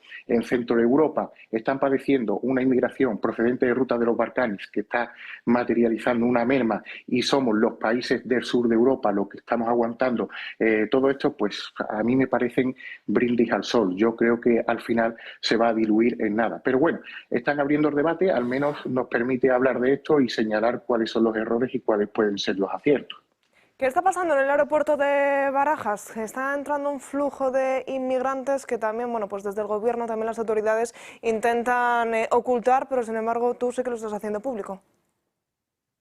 Sí, a ver, Barajas enfrenta dos realidades. Barajas enfrenta la realidad de vuelos que vienen ya con un carácter preocupante desde Hispanoamérica, y digo con un carácter preocupante porque no se le está poniendo verdaderamente coto, y esto nos está trayendo ciertos tipos de realidades criminológicas importadas que aquí no sabemos enfrentar porque nuestra legislación, nuestro Código Penal no está habituado a este tipo de comportamientos. Y luego tenemos la realidad de que el gobierno ha tomado Barajas como lugar de destino de toda esa inmigración ilegal que está entrando por Canarias. Es decir, el gobierno ahora mismo está materializando acuerdos con aerolíneas españolas, está incluso fletando vuelos charter para toda esa inmigración ilegal que ha materializado una solicitud de asilo sin que quizás puedan materializarla, toda esa inmigración las meten en aviones, las envían a Barajas y desde Barajas las distribuyen a todo el territorio nacional a través de centros de acogida, de hoteles y de múltiples acondicionamientos logísticos de estas organizaciones humanitarias. Pero ya digo, Barajas tiene dos realidades preocupantes, y también tenemos que afrontar esa otra realidad, y es toda esa inmigración que nos está llegando desde países de Hispanoamérica, que luego aquí materializa una estancia ilegal, que muchas de esas personas lo que están importando son unas conductas criminológicas y no modus delincuenciales, que no es turismo, que es delincuencia importada, y nosotros tenemos que, de alguna forma, enfrentar eso más pronto que tarde, porque si no, se nos va a ir de las manos. Ya lo estamos viendo, como en Madrid, esas bandas latinas, como en lugares también como Palma de Mallorca, que también está sufriendo esta realidad, cómo se están expandiendo por estas áreas, y al final todo esto son realidades importadas, y como hay tanta inmigración, como es tanta la inmigración que está entrando a través de nuestras fronteras aéreas, pues al final las fuerzas y cuerpos de seguridad del Estado son los que son, Marlaska no los aumenta y no se puede efectuar un cribado adecuado. Entonces tenemos que reducir de alguna forma eso. Antes de dar paso a los compañeros, a las personas que me acompañan hoy aquí en mesa que tienen alguna pregunta para ti, sí que quiero hacer mención a esa campaña que has empezado en redes sociales, porque transmitir, contar, informar todas estas noticias que desde el gobierno, desde otros medios intentan ocultar, bueno, pues te está saliendo caro, te está suponiendo demandas, denuncias e incluso vetos. Cuéntanos. Sí, efectivamente, al final van por el desgaste económico, y ahora tienen una herramienta ideal para desgastarte económicamente, y es ese delito de odio. Y ahora ese delito de odio pues te hace comparecer en instancias judiciales, te hace tener que buscarte un equipo jurídico, luego que tengan razón o no tengan razón, pero ya te meten en procesos. Y luego ya no solo eso, sino que se permiten la desfachatez de coger y todos esos presuntos delitos de odio que todavía no se ha juzgado, volcarlos en digitales de izquierda, que utilizan luego como percha diputados y políticos de izquierda, para que cuando acudes a una tertulia poderte señalar y buscar así un poco de impunidad en ese señalamiento. Al final no puedo dejar que todo esto siga ocurriendo sin ningún tipo de coste. Al final me veo obligado a defenderme, porque cada vez son más agresivos, cada vez las acusaciones son mayores, y cada vez el círculo que les rodea, eso es lo más peligroso, el círculo que les rodea cada vez pues atenta más contra mi integridad. Cada vez me amenazan más, cada vez tengo que ir con más cuidado a un sitio u otro. Si voy, por ejemplo, a Madrid a hacer una conferencia, tengo que contratar seguridad. Si voy a ciudades grandes, tengo que valerme de todas esas colaboraciones para proteger mi integridad, porque el Ministerio de Interior, pese a llevar ya casi una decena de denuncias por amenazas de muerte directas, no a mis perfiles de redes sociales, no, amenazas a mi teléfono móvil y agresiones que ya he tenido que lamentar, pues el Ministerio de Interior pues no ve que mi vida esté en peligro ni que mi integridad física esté en peligro. Entonces al final me tengo que buscar la vida. Julio Ariza tiene una pregunta para ti, Rubén. Bueno, eso es lo de gobernar para todos que decíamos antes, ¿no? Tenemos un gobierno que gobierna para los suyos y sobre todo que gobierna contra los que no son suyos. Entonces eso hace muy difícil la convivencia, y cada vez separa más a la gente, ¿no? Rubén, yo como no entiendo muchas de las cosas que ocurren en torno a la inmigración, aunque te sigo, pero sigo sin entenderlas, ¿no? Sigo sin entender cómo llegan normalmente varones muy jóvenes, en perfecto estado de salud aparente, y además con los medios suficientes para poder hablar por el teléfono móvil, para poder coger una embarcación. Y hay muchas preguntas que me hago. La primera que te haría: ¿cuántos kilómetros son lo mínimo que recorre una embarcación que trae a 20 o 30 o 40 personas entre África y Canarias? ¿Cuántas millas náuticas? Pues millas náuticas podemos hablar tranquilamente de 500, de 800 en algunos casos. Hablamos de miles de kilómetros. Los recorridos son bastante largos. En algunas ocasiones ayuda a salvamento marítimo, en otras ocasiones pues no sabemos quién ayuda, ¿no? Pero esas embarcaciones obviamente no recorren ellas solas esas distancias. Es materialmente imposible, entre otras cosas, porque como no sea remando, desde luego no les da el combustible para recorrer esa distancia. Sí, sin lugar a dudas es algo que lleva investigando mucho tiempo la Guardia Civil, pero volvemos a lo mismo. A la Guardia Civil les dan unos aviones que están en el estado en el que están, porque yo he visto análisis técnicos, análisis mecánicos del estado de esos aviones y dejan mucho que desear, y la Guardia Civil solo puede patrullar en la zona cercana a Nuadhibou y cuando está en Senegal, pues en la zona cercana a Dakar. No pueden subir más allá de la ruta atlántica. Entonces, tenemos ahí un campo de visión en el que no sabemos qué está ocurriendo. Y precisamente hay muchas embarcaciones que parten desde costas saharianas, que vuelven a costas saharianas. Hay ciertos comportamientos que a través de software de Rubén, perdóname, te vamos a parar aquí, perdóname. Sí. Nos vamos a ir a publicidad, vale. Y a la vuelta recuperamos esta conexión, que tenemos más dudas que preguntarte, pero va a ser a la vuelta de publicidad. Enseguida volvemos. Nos estabas comentando un poco esa situación en la que llegan los inmigrantes. Julio, le estaba realizando una pregunta. Sí. Te decía, Rubén, que tú eres un experto en esto y tienes la intrahistoria de todas estas cosas, ¿no? Pero los lugares desde donde vienen estos emigrantes son lugares con una tradición de familia muy fuerte. La gente allí no es como en Europa o en Occidente en general, ¿no? Que desestructuran las familias muy rápidamente. Allí la gente vive en familia, ¿no? Vive en familia. Y además, en general, los hijos ayudan a los padres allí. Es decir, que muchas veces, como son economías muy ligadas a la ganadería o a la agricultura, al sector primario, pues necesitan los brazos, entre comillas, de los que pueden aportar más fuerza para sacar adelante esas economías familiares que son muy simples, pero por otra parte muy naturales también, ¿no? Si se marchan y se vienen a Europa, obviamente esas familias quedan sin una parte muy importante de su activo, es decir, probablemente la más importante de su activo, que son los propios hijos varones, además. Entonces, sorprende que eso sea así, como sorprende que, en general, cuando vemos una de esas pateras que llega a la costa, no vemos mujeres, ni vemos ancianos.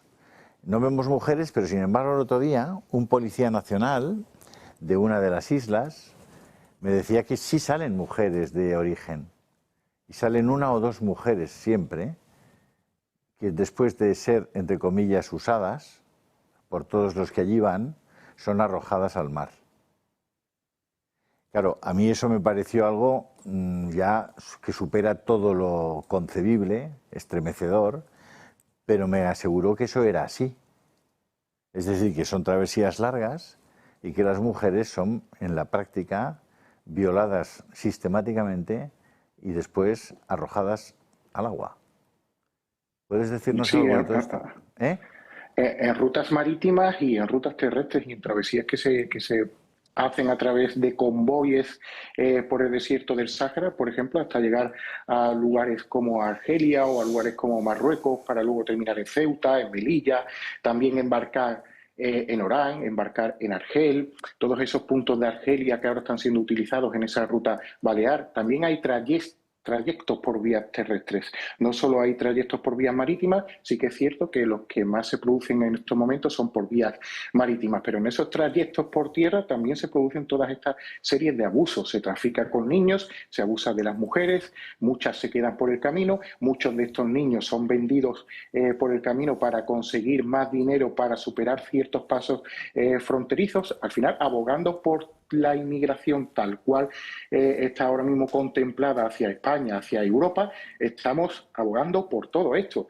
Estamos alimentando un conglomerado de redes criminales que han convertido el tráfico humano en un negocio más rentable incluso que el propio narcotráfico. Ya estamos viendo cómo esas narcolanchas de droga están siendo utilizadas en muchas ocasiones también para la inmigración. Luego me dices que se quedan obviamente sin un pilar fundamental todas esas familias. Ahí en este punto también habría que investigar en Europa y habría que hacer un seguimiento serio en Europa de todas esas remesas de dinero que huyen de España.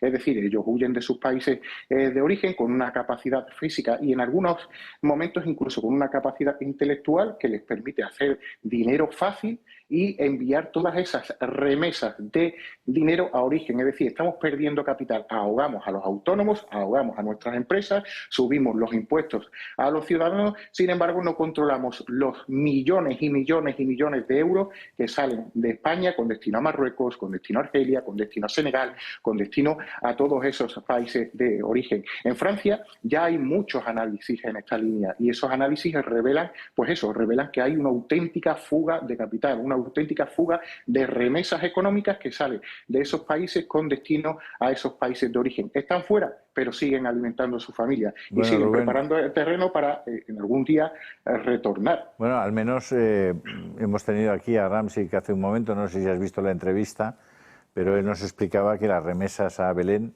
no llegan. Es decir, allí, Belén no. Allí no pero se puede Rabat, enviar, sí. pero a Rabat sí. Rabat llegan en fin, es que directos. estamos en un mundo no de contradicciones, de verdaderas paradojas. Marcos. Para enfatizar la gravedad de lo que está sucediendo, porque nos cargamos Europa y nos cargamos España. Hay que tener muy presente que un país puede destrozar su economía, pero no pasa nada porque eso es reversible, siempre puede recuperarse, lo estamos viendo en el caso de Argentina. También podemos ver cómo un país puede destrozar pues, su democracia, incluso sus instituciones, pero eso es reversible y yo creo que vamos a verlo en el caso de Venezuela. Lo que no es reversible es si un país en estos momentos hace una sustitución poblacional y cultural, porque eso no es, el gran reemplazo no es reversible. Y eso es la gran gravedad de lo que sucede, que yo creo que a veces se ve como un tema menor y probablemente esto es muchísimo más complicado. Hemos visto que la mayor parte de países que al final sucumbieron al Islam, excepto España en la Reconquista, los demás no han sido reversibles, no hay ningún otro ejemplo. Y esto es de una gravedad absoluta. Y por supuesto, el gobierno no está cumpliendo la legalidad, incumple la ley, porque la mayor parte de gente que está llegando no son refugiados, son inmigrantes ilegales y deberían de ser repatriados de inmediato. Y eso es un incumplimiento de la ley y no está protegiendo las fronteras. Hay una obsesión diciendo, bueno, hay que protegerse de Rusia, etcétera. Bueno, pero bueno, nosotros protegemos las fronteras de Europa, pero para unos casos, y hay otros que no las estamos protegiendo en absoluto. Y es gravísimo. No, a mí me parece sublime la reflexión que ha hecho Marcos. Efectivamente, hay una realidad demográfica que está ahí, que nadie quiere mirar hacia ahí y que hay cierta inmigración sobre la que se produce un efecto multiplicador de nacimientos en comparación con españoles que te da visos de que esa sustitución demográfica se está teniendo lugar, es decir, se está produciendo. Y luego ya no solo en lo demográfico, sino también todo el trasfondo cultural. Es que estamos aquí importando realidades culturales, no solo que no sean compatibles, sino que confrontan. Porque ya que no sean compatibles, pues es un peligro en sí, ¿no? Pero ya que haya una confrontación cultural, que alguien quiera matar en nombre de Alá, como está ocurriendo en muchas ciudades europeas y como está ocurriendo cada vez más aquí en España, eso es preocupante. Y ya no solo esa vertiente islamista más radical, que obviamente hay que poner el foco ahí para que podamos entenderlo, sino el trasfondo cultural ya base, que no es tan radical, que no es tan fundamentalista, pero que sí confronta con Occidente, porque la Sharia es entendida a través de muchas aristas que obviamente no se van a llevar nunca bien con nuestra legislación. Y ya hay ciudades europeas en las que se implanta la Sharia. Ya hemos visto lo que ocurrió en Reino Unido, lo que se estuvo ocultando. Y se estuvo ocultando precisamente por personas de esa comunidad que veían todo ese tipo de comportamientos y que veían todo ese tipo de relaciones que estaban tejiendo, por decirlo suavemente, que lo veían como algo normal y una realidad a ocultar, porque obviamente Occidente no lo iba a tomar como algo normal. Eso también hay que atender a ello y eso también es algo que a futuro nos va a debilitar y que va a romper toda nuestra cohesión social y que va a romper toda nuestra civilización occidental, acompañándose también de esa expansión demográfica. Brancas, tenías una pregunta. Sí, bueno, era una pregunta, ya la has contestado, porque era cómo llevabas las persecuciones a que estaba sometido ya desde hace un tiempo, pero la otra es, probablemente la has respondido más de una vez en algún sitio, pero a mí me gustaría saber si eres capaz de hacer un perfil de quién puñeta viene en la inmigración ilegal. Pues mira, viene la clase media, bueno, clase media alta, porque estamos hablando de que ahora mismo la gente se piensa que esto es como hace décadas. La gente se piensa que esto es como en los años 90, donde una familia compraba una patera en Cabo Espartel, en Tánger, se subía a la familia y tiraba hacia el estrecho intentando llegar a las costas de Cádiz. No, esto ya no es así. Desde que estalla la inmigración ilegal en el Mediterráneo central, en el Egeo, después del conflicto sirio, desde que estalla desde que se produce todo ese estallido migratorio, esto es una cuestión que se ha monetizado, que se comenzó a monetizar en Libia, que se comenzó a monetizar en Turquía, que se comenzó a monetizar en Túnez, y entraban señores de la guerra y otro tipo de sujetos que se dedicaban al robo de petrolíferas y encontraron en la trata de personas, en los flujos migratorios, en embarcar a personas desde Trípoli, desde Zuara, desde Zarcis, desde todos esos puntos del litoral del Mediterráneo central hacia el sur de Italia. Un negocio dorado, un negocio de miles de euros, que yo lo he cuantificado y en la última década estamos hablando tranquilamente de más de 7.000 millones de euros de beneficio para las mafias de la inmigración ilegal, todos esos flujos migratorios que se producen en el Mediterráneo. Entonces tú, para acceder ahora mismo a ese conglomerado criminal, estés en Mali, estés en Senegal, estés en Mauritania, estés en Marruecos, estés en Argelia, para tú acceder a esas redes criminales necesitas miles de euros, porque la tarifa también ha ido aumentando a lo largo de los últimos años. Hay operativos policiales que nos muestran cómo esa ruta balear entre Argelia y Baleares es una de las más costosas de Europa. Es decir, están pagando esos argelinos que acaban en el archipiélago pagar, están pagando en el orden de 6.000 a 10.000 euros. Y esto lo revelan operativos policiales recientes. Para tú tener de 6.000 a 10.000 euros en Argelia, tú tienes que tener una vida acomodada. O tienes una vida acomodada o eres un traficante, o eres un narco que te estás dedicando a otro tipo de cuestiones y estás consiguiendo un dinero ilícito para venirte aquí a España y seguir haciendo lo que hacías allí con menor impunidad. Y esta es la realidad de la inmigración ilegal que está llegando. Ahora mismo, si no tienes dinero, si no tienes miles de euros, tú no sales de allí nunca. Y estas organizaciones humanitarias no están ayudando a personas que no tienen ese dinero y que se quedan allí condenadas a la inmundicia para siempre. La persona que realmente necesita salir de allí no sale ahora mismo de allí bajo ningún tipo de circunstancias, ya ni por vía terrestre, porque son miles de euros los que piden en todos los pasos fronterizos, son miles de euros los que piden esos que se tratan de... se dedican a fletar embarcaciones, y si no tienes esa cuantía económica nunca vas a llegar ilegalmente a Europa, y los que tienen esa cuantía económica pues o clase media o alta, o viene de realidades delictivas complejas en esos lugares de origen. Sí, pero a ver si cuesta, muy rápido, entre 6.000 y 10.000 euros, dices, ¿no? Entonces, ¿por qué no vienen en avión y como turistas y una vez aquí a correr, que son 2 días? Que es mucho más barato el avión de cualquier sitio del mundo que 6 o 10.000 euros. De esa forma no accedes al PAC Welcome Refugees. De esa forma no te dan una educación, no te dan una acogida, no te dan una pensión completa, no te dan la nacionalidad en tiempo récord. Ellos saben lo que están haciendo. Y luego, al margen de ello, hay muchos que no huyen ni del hambre, ni de la guerra, ni tienen una alta disposición y están inmigrando económicamente, sino que huyen de la justicia. Y eso también se ha visto en muchos operativos policiales, que se ha detenido a un sujeto multiresidente que se ha hurgado, y al final tenía una mancha delictiva en su país de origen, que ya eso debería de haber sido suficiente como para que no hubiese pisado España en la vida. Y esa es la realidad de la inmigración ilegal actual. Pues Rubén Pulido, muchísimas gracias por hacernos esta radiografía y por contarnos con tanto detalle lo que es tan difícil encontrar en otros medios de comunicación. Gracias.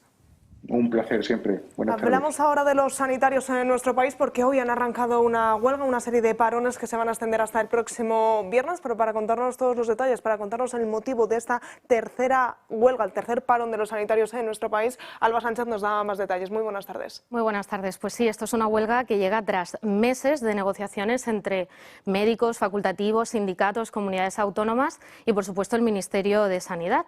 Y es que los médicos denuncian que el nuevo Estatuto Marco no mejora sus condiciones, sino que las empeora. Pero vamos a repasar lo que están reclamando exactamente y el porqué. Para empezar, piden un estatuto propio, es decir, exigen que se reconozca su responsabilidad, formación y la cantidad de trabajo real que tiene cada médico diariamente. Por tanto, se debe de asumir una nueva clasificación profesional, la que sería llamada Grupo A1+, que aplicaría a los profesionales con más de 11 años de formación y en base a la responsabilidad legal que asumen diariamente.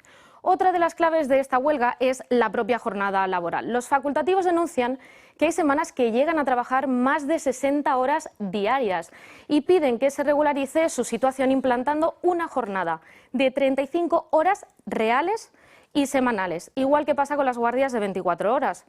Que en muchos centros sanitarios son obligatorias y encima son horas que no cuentan ni para la jubilación ni se pagan como una jornada extra. Y por último también claman por algo muy importante, la estabilidad laboral. En España los médicos sufren traslados obligatorios entre centros pero también entre municipios, con contratos temporales, sueldos bajos, donde las jornadas extras se pagan incluso peor que las jornadas ordinarias. Una situación que no solo hace que desarrollar su trabajo sea mucho más difícil, sino que provoca que nuestra sanidad pública se deteriore cada día más.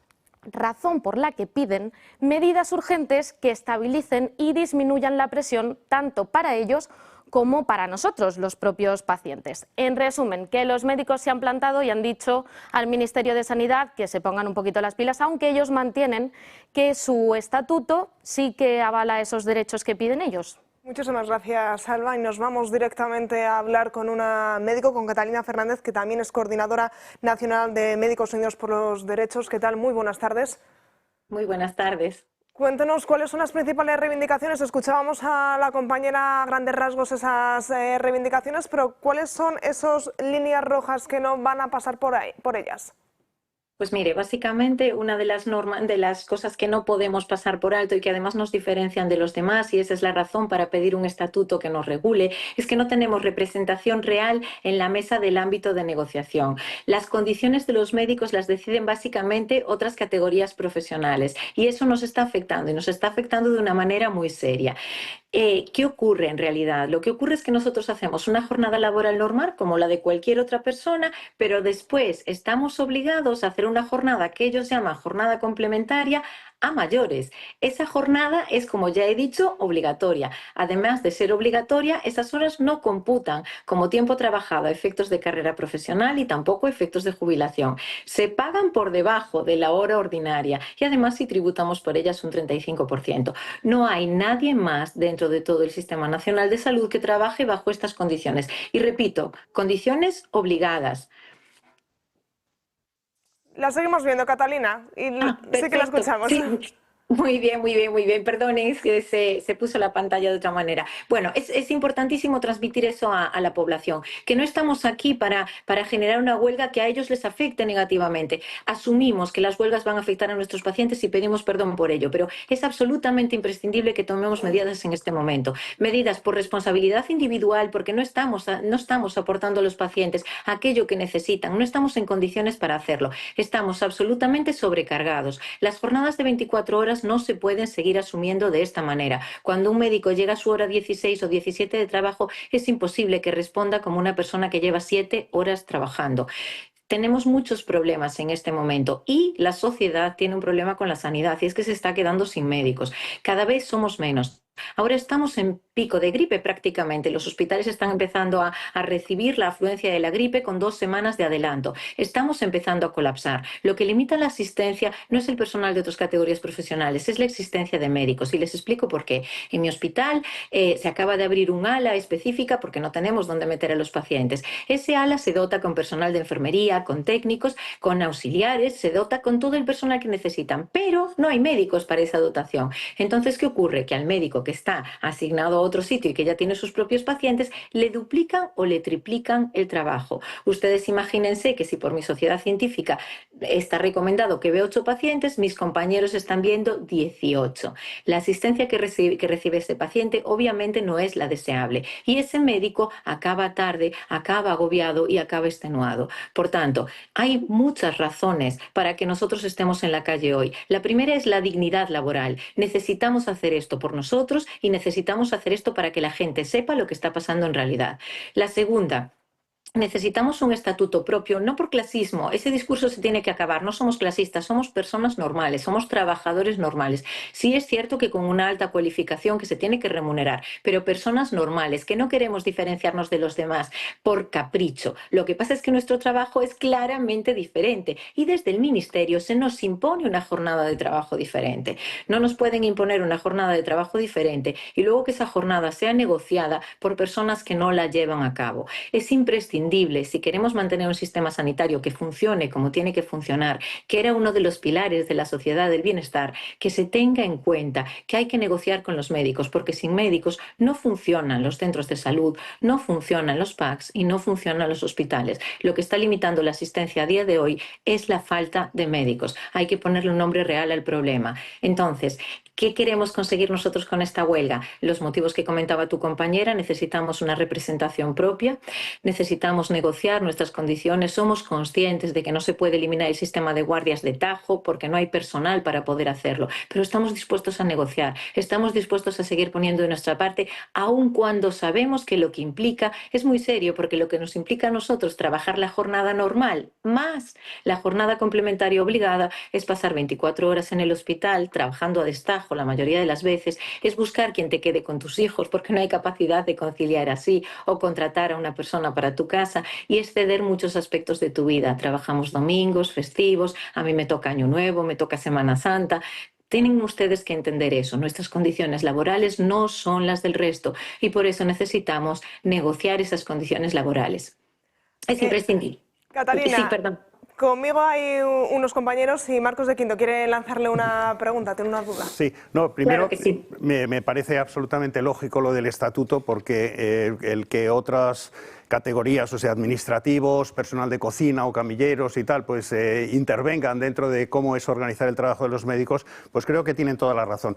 Pero una vez que usted señala que el problema es la falta de médicos, yo me pregunto si no se podría en el Colegio de Médicos conseguir la homologación de títulos de gente que puede venir de fuera, al igual que hay gente que estamos formando y se va al extranjero, es decir, que médicos de, yo qué sé, pues de Venezuela, de donde sea y tal, que pudieran también homologar sus títulos y pudieran, porque si no parece un poco que hay cierto proteccionismo dentro de lo que es la profesión. Acláremelo, que a lo mejor me estoy equivocado.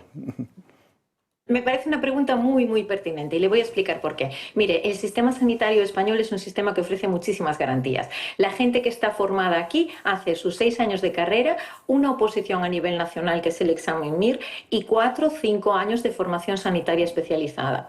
En el hospital de Vigo, en el que yo estoy trabajando actualmente, hace muy poquito tiempo, seguro que vieron la noticia porque se difundió en ámbito nacional, estaba trabajando un médico que ni siquiera era médico. Dentro de las titulaciones extranjeras que estamos recibiendo, algunas de esas titulaciones son falsas. Si se produce una homologación reglada que equipare su formación a la nuestra, nadie está en contra de eso, nadie. Aún así no seríamos suficientes. Lo que nos convertiríamos es en la puerta de entrada de Europa. Nosotros, los médicos, podemos movernos en todo el ámbito comunitario. España es de los países que menos paga a sus médicos. Estamos a la cola de la OCDE. Con lo cual, cuando nosotros abramos esa puerta para que, como dice usted, vengan los médicos venezolanos o los argentinos que en este momento están en una situación terrible, lo que va a ocurrir es que los homologaremos, trabajarán aquí hasta que estén homologados y se van a ir. Y después, hay otro problema grave. El análisis de fondo es por qué se van los médicos. Los médicos se van porque no tienen calidad de vida. ¿Ustedes quieren que les atienda un médico que no tiene ninguna calidad de vida? No tiene sentido. Lo que hay que hacer es solucionar el problema de base. Y les voy a explicar otra cosa. España es el país que más médicos forma de toda Europa. La gente no migra por gusto. La gente no se va a trabajar a la privada por gusto. La gente se va porque sus condiciones laborales son indignas. Lo que hay que hacer es mejorar las condiciones laborales para que nosotros podamos quedarnos a trabajar en nuestra tierra, en la tierra que nos formó, en la sanidad pública, que es lo que queremos la inmensa mayoría de nosotros. Una homologación bien hecha, con una titulación equivalente, ¿puede trabajar en el sistema sanitario público? Por supuesto, y bienvenidos sean, claro que sí, pero no va a solucionar el problema. Pues Catalina, muchísimas gracias por estar con nosotros. Seguiremos muy de cerca todos estos parones y nos gustaría seguir en contacto con usted para que nos fuese actualizando Catalina, la última hora. perdóname, Catalina, la queremos aquí, ¿eh? Porque hay muchas Yo voy cosas, encantada, muchas cuando cosas en quieran. las que vamos a estar de acuerdo, Riquiña, pero otras que no. Y a mí me encantaría tenerla aquí delante para hablar de sanidad pública, sanidad privada, para hablar de Claro la que sí. colaboración público-privada, para hablar de otros sectores de la sanidad, como es la farmacia, que nadie plantea que haya una farmacia pública, y sin embargo sí plantean que haya una sanidad pública exclusivamente, ¿no? No hablan de la sanidad universal ni de la calidad de la sanidad, sino de que tenga que ser pública o privada, como si los privados fuéramos todos unos estafadores, unos sinvergüenzas, unos jugadores de ventaja, cuando esos normalmente están en el sector público, como se puede ver cada día en las noticias. Así que me encantaría hablar con usted, aunque sea en gallego, también lo podemos utilizar y hablar, porque usted tiene condiciones para la política, ¿eh? A mí me gusta mucho la política sanitaria y la política económica. Y si hablamos en términos de política sanitaria y política económica, esta huelga tiene una lectura muy compleja. Entonces yo voy a hablar con ustedes cuando ustedes quieran. Encantada. Será un verdadero placer, Catalina. Catalina, muchísimas gracias. Adiós, adiós. Hasta luego. Gracias. Chao. Y nos vamos a la publicidad, pero antes, esta Navidad llega una luz muy... 2 menos 10 de la tarde, seguimos en directo. La diabetes es un problema de salud creciente en España, donde más de 1,5 millones de personas la tienen sin ser diagnosticada. Y el futuro es preocupante. Se espera que los casos aumenten un 20% para 2030 y un 45% para 2045, principalmente por los cambios en la dieta y el estilo de vida. La prevención es la clave y realizar controles médicos esencial. No diagnosticar ni tratar la diabetes a tiempo puede llevar a complicaciones de salud graves e irreversibles. Ahora la medición puede ser más sencilla y menos invasiva. Los glucómetros sin pinchazo de Protege tu Vida ofrecen una solución para tomar estas mediciones sin dolor y sin necesidad de agujas. Adolfo Albisturés, promotor del proyecto Protege tu Vida, ¿qué tal? Muy buenas tardes. Buenas tardes, Natalia. Tener a raya este control del azúcar es imprescindible. Es imprescindible, hay que estar lo que se dice estar en rango, ¿no? Mucha gente, ¿qué es estar en rango? Bueno, pues en rango es estar en los valores que se consideran normales. Es decir, estamos hablando de entre 80 a 120. Eso es un rango perfecto. Es decir, cuando nosotros tomamos azúcar, nuestro cuerpo segrega insulina, que hace que al ir a subir ese azúcar, rápidamente llega y la pone en su rango. ¿Qué ocurre cuando no tenemos suficiente insulina, cuando la insulina no es eficaz? Estamos teniendo un pequeño problema, no te están escuchando desde casa, así que mientras vienen los compañeros, vamos a ir adentrándonos en la política. Una cosa, mientras vienen los compañeros. Venga. Mañana 19:30, Javier Horcajo, aquí en el Club de Amigos, Modesto Lafuente, os va a contar todo lo que siempre quisisteis saber sobre los Pujol y nunca os atrevisteis a preguntar. Pues mañana a las 7:30. 7:30. Una cita que no nos podemos Buenísimo. perder. Horcajo es quien mejor conoce del periodismo español todos la historia, la intrahistoria y la extrahistoria de los Pujol en Cataluña y fuera de Cataluña. No os lo perdáis porque es un disfrute escuchar a Javier Horcajo. Por supuesto es entrada libre y podéis venir todos los que queráis, y si aprovecháis y venís mañana veréis además las cositas que nos ha presentado Nancy de los objetos que ellos hacen en Belén, los católicos de Belén, y os podéis llevar alguna cosilla, pero aparte de eso, a las 7:30 podéis estar aquí y vais a disfrutar. Y pues, le dejo a Adolfo que cuente... No, a Adolfo todavía le vamos a tener ahí Está castigado unos minutitos más mientras analizamos la actualidad política, el nuevo escándalo del Partido Socialista que va uno por semana, en este caso con Paco Salazar. Vamos a conocer esa última hora y también la decisión del Partido Popular de llevarlo al Senado en esa comisión de investigación por el caso Coldo. El gobierno de Pedro Sánchez vuelve a estar involucrado en un sospechoso caso que dirige el foco de atención a Antonio Hernández, número 2 de la quinta persona que constituía la famosa banda del Peugeot, Paco Salazar, varón de estrecha confianza del presidente Sánchez, que junto a Koldo García, Santos Cerdán y José Luis Ábalos se recorrieron toda España para que Sánchez se aupara como secretario general de los socialistas en las primarias de 2017. En esta línea de información, el Consejo de Ministros ha decidido que cesará al hombre de máxima confianza de Salazar, Antonio Hernández, por ser presunto cómplice y encubridor de las conductas sexuales desordenadas de su superior, y por eso, desde el Partido Popular, han actuado con objeto de que el exmilitante socialista y su exasesor rindan cuentas ante la Cámara Alta del Parlamento. Que Paco Salazar tendrá que rendir cuentas en la comisión de investigación del caso Koldo en el Senado.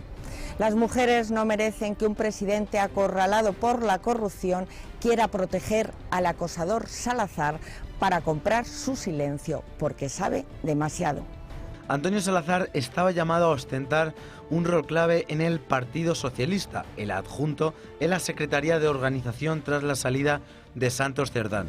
En ese momento fue cuando se dio a conocer la acusación y la denuncia de trabajadoras del partido por una presunta agresión sexual de Salazar, que, como describen las denunciantes, sentían miedo por el comportamiento del íntimo de Pedro Sánchez. El Ejecutivo ha rechazado elevar el caso a que lo estudie la Fiscalía, pese a que el protocolo frente al acoso sexual en el PSOE obliga a hacerlo si las acusaciones son válidas. Desde el Gobierno prefieren que lo hagan las denunciantes. De esta manera, la cúpula socialista acoraza al quinto de la banda del Peugeot, ya que la cercanía que éste tenía con el presidente se puede traducir en informaciones de carácter sensible que, junto con los presuntos casos corruptivos que rodean al Ejecutivo, podrían dar una estocada dura al futuro de Pedro Sánchez.